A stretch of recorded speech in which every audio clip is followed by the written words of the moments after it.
Good evening and welcome. I am Uyai and I can come to you live from Uyo, the capital city of Akwa Ibom State, Nigeria.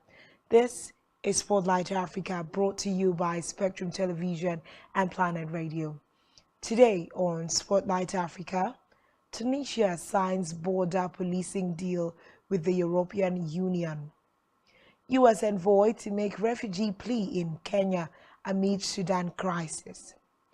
Death toll from Kenya court probe hits more than 400. Nigeria quarantines farm as anthrax outbreak confirmed.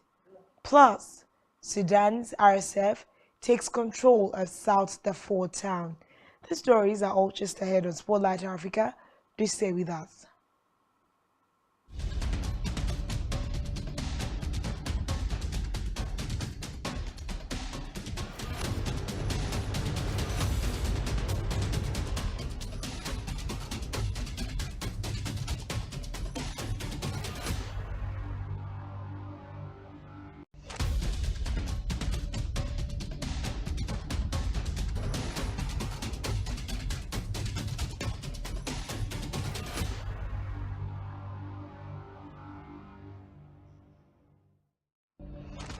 First in today's Spotlight Africa is a report that the European Union has signed a partnership deal with Tunisia's President Kais Saied, partly aimed at combating people trafficking. Reports say Tunisia has become the main departure point for migrants trying to cross the Mediterranean to increased cooperation on border management, search and rescue operations. In another development, a senior U.S. official is to visit Kenya for 5 days to meet refugees there and discuss the two nations' bilateral refugee protection deal. Julieta Valls Noyes, the U.S. Assistant Secretary for Population, Refugees and Migration, is also scheduled to discuss innovative partnerships on climate change when she meets Kenyan officials. The ongoing conflict in Sudan between the army and the paramilitary Rapid Support Forces (RSF) has entered its fourth month, creating huge numbers of refugees in the East African region. Elsewhere, police investigating a doomsday cult in Kenya have now exhumed 403 bodies from the Shakhola forest after 12 more bodies were found on Monday. Hundreds of people linked to the Good News International Church are believed to have either starved themselves to death, were badly beaten, or strangled at the Shakhola forest in southeastern Kenya. The cult leader Paul Mackenzie preached that the world was about to end and allegedly convinced his followers to starve to death so they could see Jesus. Meanwhile, Mackenzie has not yet been formally charged. In a separate development, millions of Ethiopians are expected to take part in a massive tree planting campaign, with the authorities saying they hope 500 million seedlings will be planted in 12 hours. But the simmering violence in some areas could hinder people coming out in large numbers. The move is part of Prime Minister Abiy Ahmed's Green Legacy initiative that has seen similar drives throughout the country's main rainy seasons over the last 4 years. In 2019, the government claimed 350 million seedlings were planted in a single day, something that has not been independently confirmed. At the time, authorities said more than 20 million people took part in the campaign. Meanwhile, questions were raised by some about the reliability of the figures provided. Meanwhile, thousands of people gathered alongside President Faustin Archange Touadera in Bangui, the capital of the Central African Republic, to launch the referendum campaign on a new draft constitution that could allow the head of state stand for a third term. Touadera had delivered the new constitution draft to the campaign organizers at the end of June. If approved, the new constitution removes the limit of 2 terms to the president, therefore allowing the president to run for a third term in office.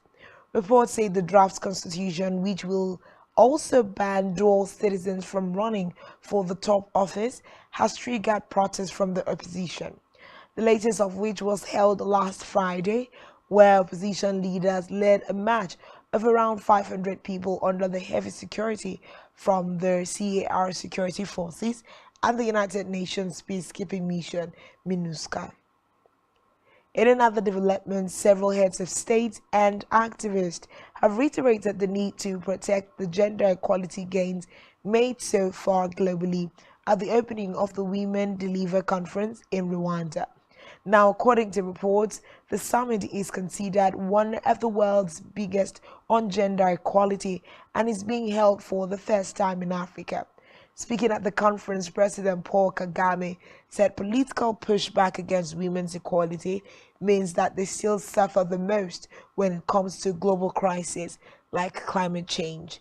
Women's rights activist and president of Women Deliver, Maliha Khan, urged activists and governments to double down on efforts and work together to face enormous headwinds against gender equality. To the Democratic Republic of Congo now, where former President Joseph Kabila has rejected accusations from neighboring Uganda that he gave sanctuary to an Islamist rebel group and allowed it to exploit mineral resources. Last week, the Ugandan leader Yoweri Museveni said Kabila had allowed the Allied Democratic Forces ADF to set up large camps and to mine gold and sell timber.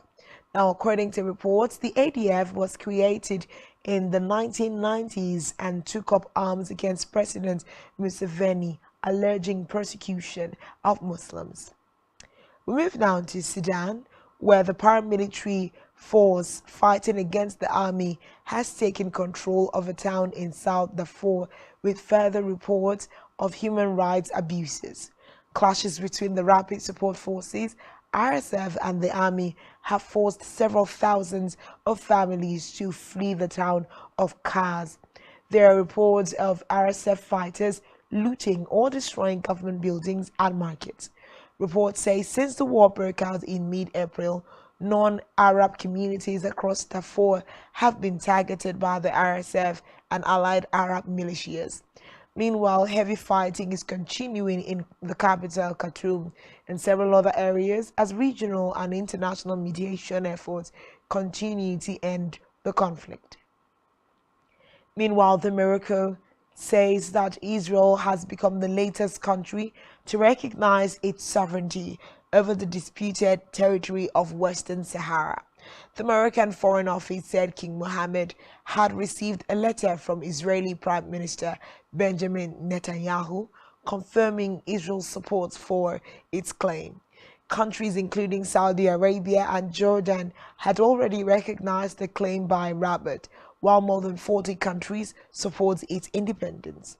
Meanwhile, the Polisario Front has fought for the independence of the former Spanish colony since 1975, when Madrid withdrew and most of the territory was occupied by Morocco. From the war in Ukraine, there are fears that without a grain deal, some of the poorest parts of the world will see increasing levels of hunger and malnutrition as prices rise. British charity Oxfam is calling for a total rethink on how to feed the world. It argues that even before Russia's invasion of Ukraine, that hundreds of millions of people were going hungry. It says the facts that parts of Somalia and South Sudan are close to famine shows that the grain deal was not a cure-all to end hunger. Oxfam is calling for more investment in small-scale farming in poorer countries instead of what it calls an unhealthy reliance on one of the world's few breadbaskets. Twitter goes silent on sacked employees in Africa. Stay tuned for details of this and more after this time out.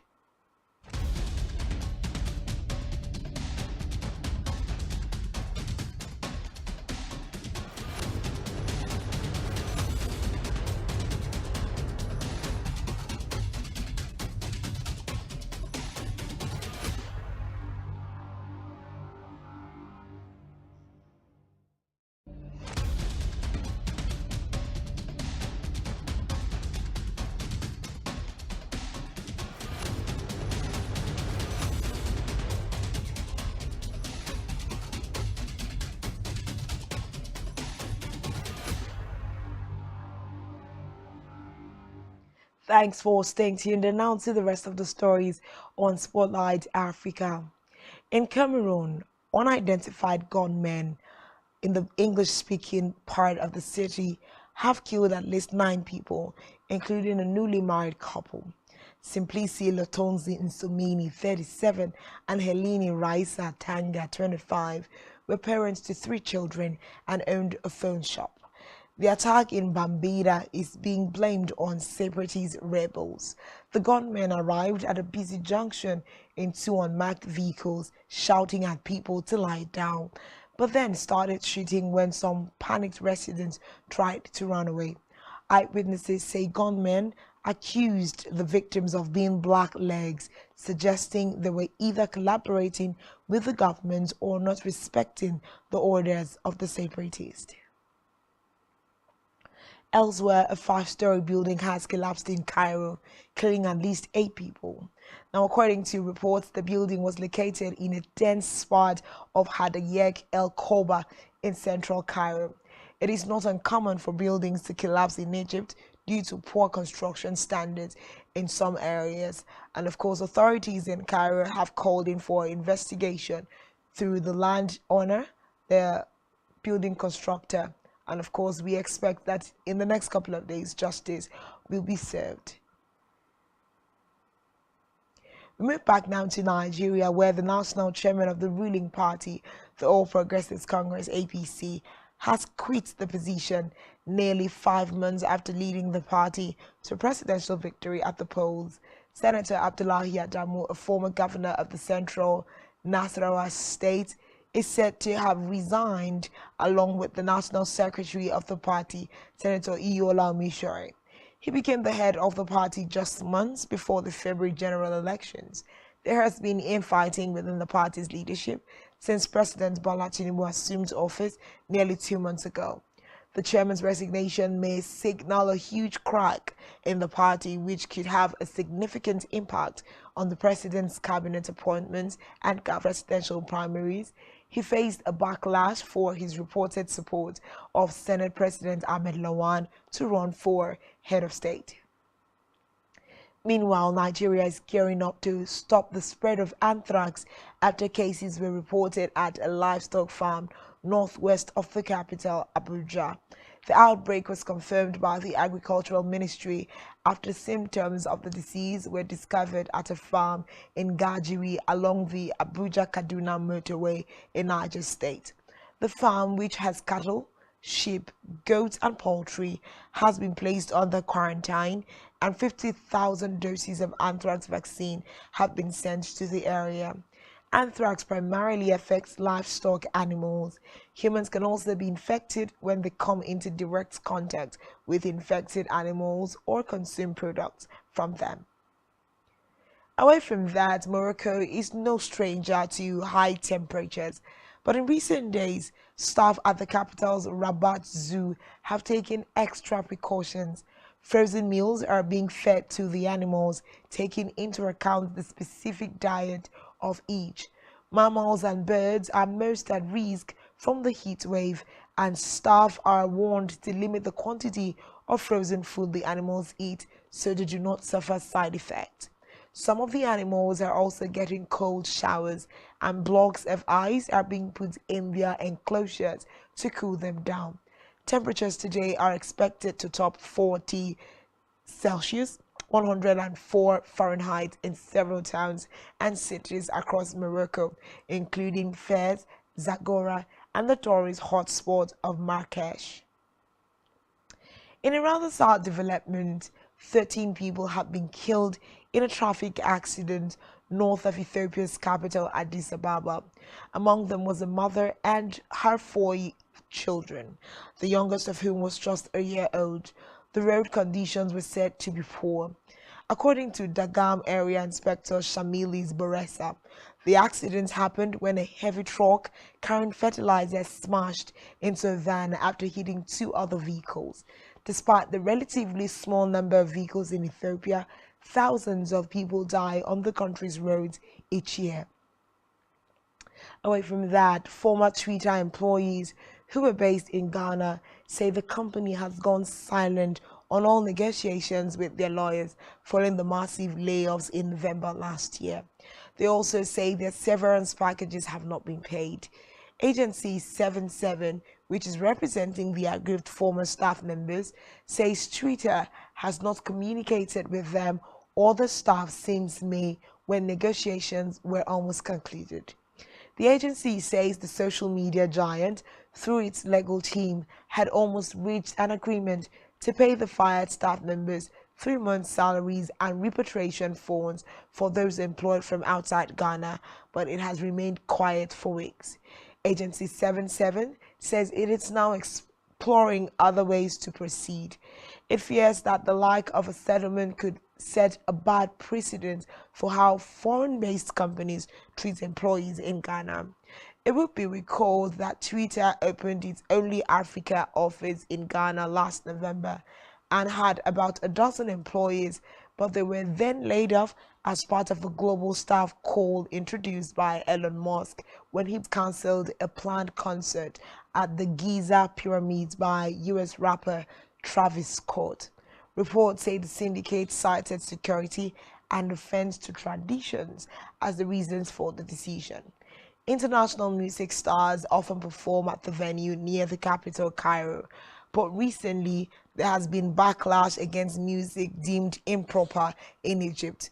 Correspondents say social media commentators in Egypt have criticized Travis Scott for supporting Afrocentrism in Egypt, which promotes the legacy of Black African culture in the country.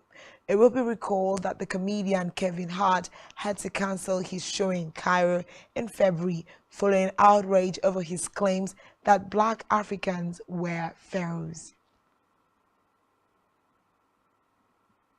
This has been Spotlight Africa, and that's all we have for you today. Brought to you by Spectrum Television at Spectrum.ng. I am Uyai Aniaken.